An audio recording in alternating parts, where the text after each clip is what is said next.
Fit بال world cup 2022 کی میزبانی کے باعث مشرق وسطیٰ کی چھوٹی سی لیکن معدنی تیل اور گیس کے ذخائر سے مالا مال ریاست قطر پوری دنیا کا توجہ کا مرکز بن گیا ہے۔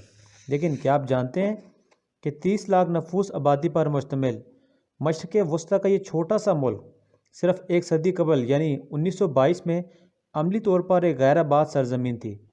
بہت سے لوگوں کے لیے یہ حیرانی کی بات ہوگی، لیکن حقائق کچھ یوں ہی ہیں۔ قطر کی تاریخ 12,000 کلومیٹر سے بھی کم رقبے پر مشتمل یہ چھوٹی خلیجی ریاست ماہی گیروں اور موتی جمع کرنے والوں کی ایک بستی تھی، جہاں کے باشندوں کی اکثریت جزیرہ نما عرب کے وسیع صحراؤں سے آنے والے خانہ بدوشوں مسافروں پر مشتمل تھی۔ مزید ستم ظرفی یہ ہوئی کہ 1930 اور 1940 کے عشرے میں جاپانیوں نے موتیوں کی فارمنگ ایجاد کر کے اور بڑے پیمانے پر اس کی پیداوار یقینی بنا کر قطر کی رہی سہی معیشت کو تباہ کر دیا۔ اس دہائی میں قطر اپنے 30% باشندوں سے محروم ہو گیا، جو بیرون ملک معاشی مواقع تلاش کرنے چلے گئے۔ 10 سال بعد 1950 میں اقوام متحدہ کے مطابق یہاں 24,000 سے بھی کم باشندے رہ گئے۔ 1950 کے قطر اور آج کے قطر کا موازنہ کیا جائے تو عقل دنگ رہ جاتی ہے، کیونکہ ایسا صرف کسی معجزے کی صورت میں ہی ہو سکتا ہے۔ تیل و گیس کے ذخائر کی دریافت۔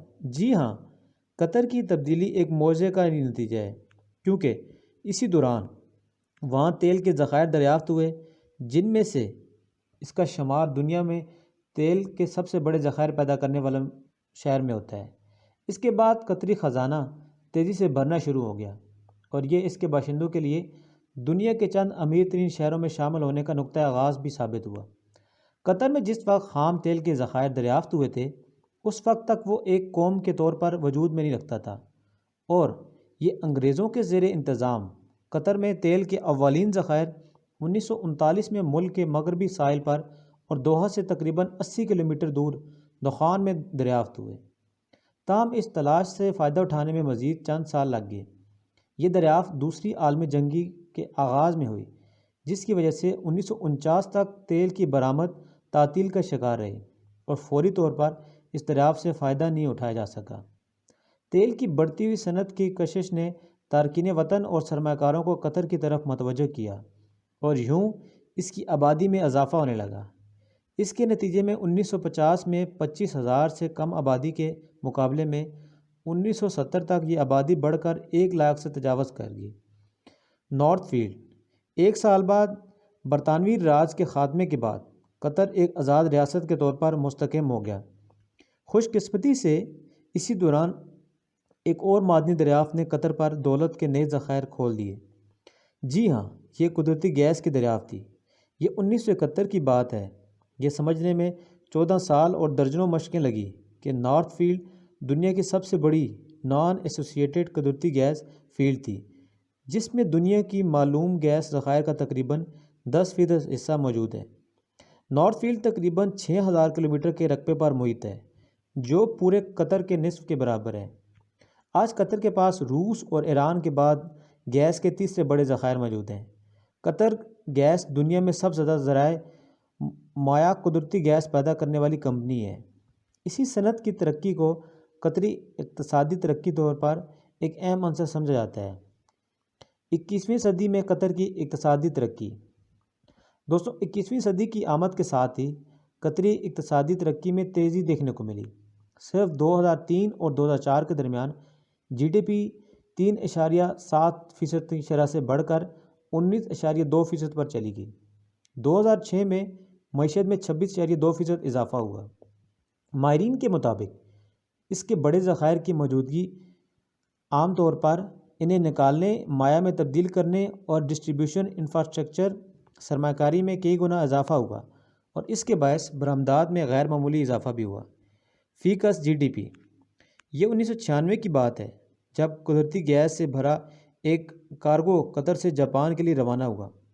یہ قطری گیس کی پہلی برآمد اور اربوں ڈالر کی صنعت کا آغاز تھا، جس نے قطریوں کو عالمی دولت کے عروج پر پہنچا دیا۔ 2021 میں قطر میں فی کس جی ڈی پی 61,276 ڈالر تھی۔ اگر ہم قوت خرید کو بھی مد نظر رکھیں تو عالمی بینک کے مطابق یہ 93,521 امریکی ڈالر تک پہنچ جاتی، جو کہ دنیا میں سب سے زیادہ ہے۔ اس کی آبادی کی کم تعداد اور اس حوالے سے بہت زیادہ فرق ڈالتی ہے۔ اس وقت ملک میں قطریوں کی تعداد صرف 3 سے 3.5 لاکھ کے لگ بھگ ہے، جو ملک کی کل 30 آبادی کا صرف 10% ہے۔ ان افراد میں زیادہ تر غیر ملکی ہیں۔ اس کا مطلب یہ ہے کہ وہ آبادی جنہیں ریاست کے یہ عظیم فوائد ملنے ہیں وہ بہت کم ہیں۔ یہی وجہ ہے کہ فی کس GDP اتنی تیزی سے بڑھنے لگی ہے کہ قطری ریاست اعلیٰ اجرتوں کی ضمانت دینے کے علاوہ مضبوط تعلیمی اور صحت کا نظام بھی فراہم کرتی ہے۔ معیشت کو درپیش چیلنجز کا سامنا۔ بے مثال معاشی ترقی کے باوجود قطر کی معیشت کو کئی چیلنجز بھی درپیش ہیں۔ یہی وجہ ہے کہ حالیہ برسوں میں قطر کی شاندار اقتصادی ترقی کو دھچکا لگا اور اسے سست روی کا سامنا کرنا پڑا۔ ماحولیاتی تبدیلی اور عالمی درجہ حرارت میں ناقابل برداشت حد تک اضافے کے خدشات کے باعث دنیا فوسل فیول پر انحصار کر رہی ہے۔ 21ویں صدی کے دوسرے عشرے میں جب تیل کی قیمتوں میں کمی ہوئی تو فوسل فیول پر انحصار کرنے والی معیشتوں میں اقتصادی تنوع کو ناگزیر قرار دیا جانے لگا۔ صرف یہی نہیں، خلیج کے دیگر ملکوں کے ساتھ سفارتی تنازع نے بھی قطر کی معیشت پر ضرب لگائی ہے۔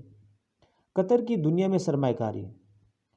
ماہرین کا خیال ہے کہ قطر ابھی تک گیس یا تیل کی برآمدات پر منحصر معیشت میں جدت نہیں لا پایا۔ یہی وجہ ہے کہ وہ نجی شعبے کو بڑھانے کی کوشش کر رہے ہیں اور ہائیڈرو کاربن پر اپنا انحصار کم کرنے کے لیے دنیا بھر میں بہت زیادہ سرمایہ کاری کر رہے ہیں۔ اسی کوشش کی ایک اچھی مثال قطر انویسٹمنٹ اتھارٹی کی لندن یا نیویارک جیسے شہروں میں متعدد مشہور جائیدادوں میں موجودگی ہے۔ سیاحت کا فروغ۔ یہی نہیں، قطر کا حکمران خاندان ملک میں سیاحت کو بھی بہت زبردست طریقے سے فروغ دینے پر کام کر رہے ہیں۔ فٹ بال ورلڈ کپ 2022 کی میزبانی اور قطر کو دنیا بھر سے آنے والے سیاحوں کے لیے تیار کرنا اسی سلسلے کی کڑی ہے۔ دراصل فٹ بال ورلڈ کپ 2022 کی میزبانی نے قطر کو یہ موقع فراہم کیا ہے کہ وہ دنیا بھر کے سیاحوں کو صرف ایونٹ کے لیے ہی نہیں بلکہ مستقبل میں بھی انہیں بار بار قطر آنے پر مجبور کرے۔ نیز دوحہ کو میٹنگز، کانفرنس اور تقریبات کے مرکز میں تبدیل کرنے کی کوشش کی جا رہی ہے۔ قطر کی جانب سے فٹ بال ورلڈ کپ میں 2 لاکھ ملین امریکی ڈالر سے زیادہ کی سرمایہ کاری اس کی معیشت کی وسعت کی عکاسی کرتی ہے۔ یہ تاریخ کا سب سے مہنگا ورلڈ کپ ہے، جس میں 8 اسٹیڈیم، ایک نیا ہوائی اڈہ اور ایک نئی میٹرو ٹرین بنائی گئی ہے۔